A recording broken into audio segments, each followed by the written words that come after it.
हमारे साथ इस वक्त minister of petroleum and natural gas of India Hardeep Singh Puri ji जुड़ गए हैं। हरदीप जी, क्या हमने जो रिफॉर्म, ट्रांसफॉर्म और परफॉर्म का एक रोड मैप निर्धारित किया था, उस रोड मैप पर हम कारगर तरीके से आगे बढ़ चले हैं इस बजट 2026 के जरिए?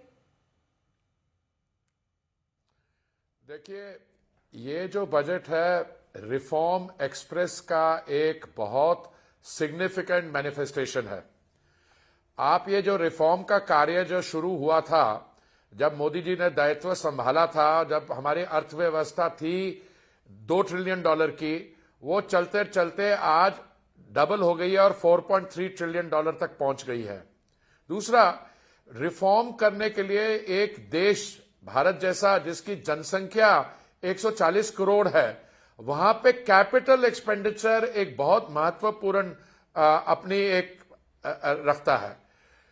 जब 2014 में मोदी जी ने जब संभाला था दायित्व, उस समय हमारा जो कैपिटल एक्सपेंडिचर था 2 लाख करोड़ था। पिछले साल ये 11 लाख करोड़ तक पहुंच गया।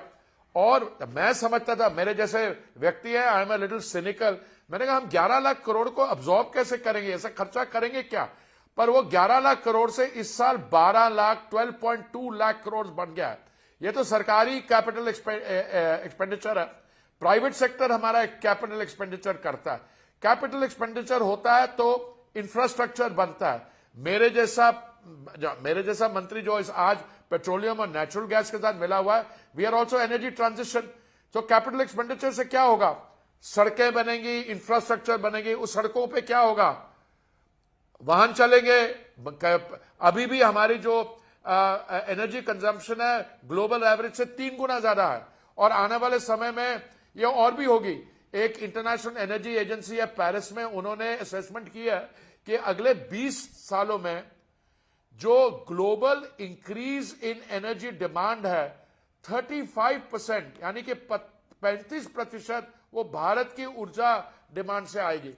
तो ये रिफॉर्म और ट्रांसफॉर्म, अब ये जो आपने 2 शब्द इस्तेमाल किए, रिफॉर्म, ट्रांसफॉर्म, देखिए ये जो बजट आज पेश किया है निर्मला जी ने, इट्स 9th कंसेक्यूटिव बजट, ये डेवलपिंग कंट्री का बजट लगता ही नहीं है।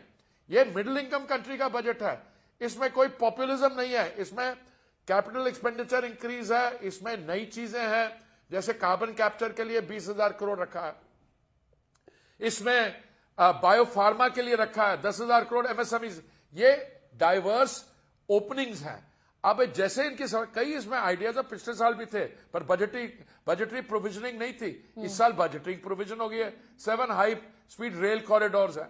आप जो अर्बन सेंटर्स हैं, रीजन जो हैं, उसमें अर्बन चैलेंज से जो शहर जीतेंगे, और टियर 2 और 3 उनमें 5,000 करोड़ की वो है।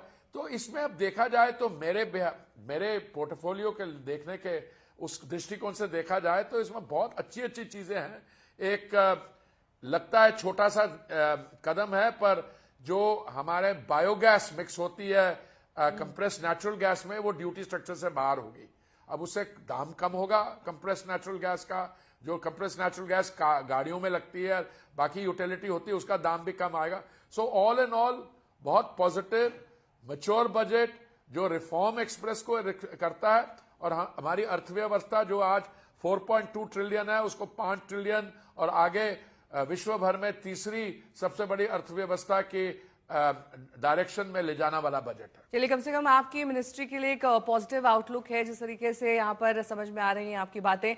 लेकिन क्या वाकई सर कैपेक्स एक्सपेंडिचर बढ़ाने से, इंफ्रास्ट्रक्चर की जो स्पेंडिंग बढ़ाने से रोजगार का उतना सृजन होगा? क्योंकि यहाँ पर इस देश में मांग स्किल्ड लेबर सेट की है। क्या हम इनफ स्किल लेबर ला सकते हैं over a period of time? जिस युवा शक्ति की बात यहाँ पर की जा रही थी प्रधानमंत्री द्वारा भी, उस पर हमने चर्चा भी की है। इनफ स्किल सेंटर्स हैं इस देश में रोजगार सृजन के लिए? मैडम, बिल्कुल उसी लक्ष्य के तरफ बढ़ रहे हैं। जब कैपिटल एक्सपेंडिचर होगा तो आप मान के चलिए कि इंफ्रास्ट्रक्चर बनेगा तो एम्प्लॉयमेंट होगी, और एम्प्लॉयमेंट रिलेटेड सेक्टर्स में होगी। अब जैसे मैं आपको अपनी एनर्जी सेक्टर का बताऊं, अभी हमारे एनर्जी सेक्टर में रिफाइनरी एक्सपेंशन हो रही है। अभी हमारी 260 million metric ton per annum है, यह आने वाले समय 320 million metric ton per annum हो जाएगी। अभी आज अगर आपने 20,000 करोड़ का प्रोविजनिंग किया है CCUS के लिए, कार्बन कैप्चर और स्टोरेज के लिए, ये रिफाइनरीज, स्टील, पावर सेक्टर इसका लाभ उठा सकेंगे। आप शिप बिल्डिंग करने जा रहे हैं। अभी हाल बजट से पहले इंडिया मैरीटाइम वीक के दौरान माननीय प्रधानमंत्री जी ने एक नई शिप बिल्डिंग पॉलिसी अनाउंस की है। उसमें बहुत बड़े प्रोविजनिंग है। पहले हम लोग शिप बनाते थे छोटे, आजकल हमारा सारा जो सी बॉन्ड ट्रेड है 28% वो एनर्जी का है। हम 5 से 8 बिलियन डॉलर हर वर्ष खर्च करते हैं फ्रेट चार्जेस पे। लोगों को इसका लाभ और कंपनीज को मिलता है। अभी हमने ONGC ने एक कॉन्ट्रैक्ट साइन किया लार्ज कैरियर्स के लिए जापान और कोरिया की कंपनीज के साथ। तो 5-8 बिलियन डॉलर वहां खर्च करने के लिए हम अपने शिप बिल्डिंग बनाने, तो ग्रीन फील्ड जैसे नए शिप यार्ड जो बहुत बड़े हैं उन पे काम शुरू हो गया।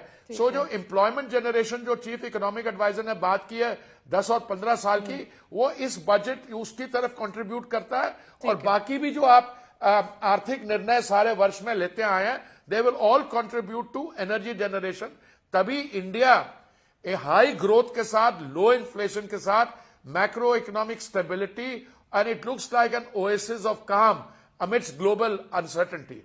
ठीक है, ग्लोबल अनसर्टेनिटी, जियोपॉलिटिकल कंडीशंस, इन सबको ध्यान में रखते हुए तमाम ऐसे फैसले किए जाते हैं। लेकिन हरदीप जी, सबसे महत्वपूर्ण सवाल हर बार MSMEs को लेकर उठता है। क्या जो इस बार फंड एलोकेशन किया गया है वो काफी है, या अभी भी वहां पर एक बहुत बड़ा गैप है जिसे ब्रिज करना बाकी?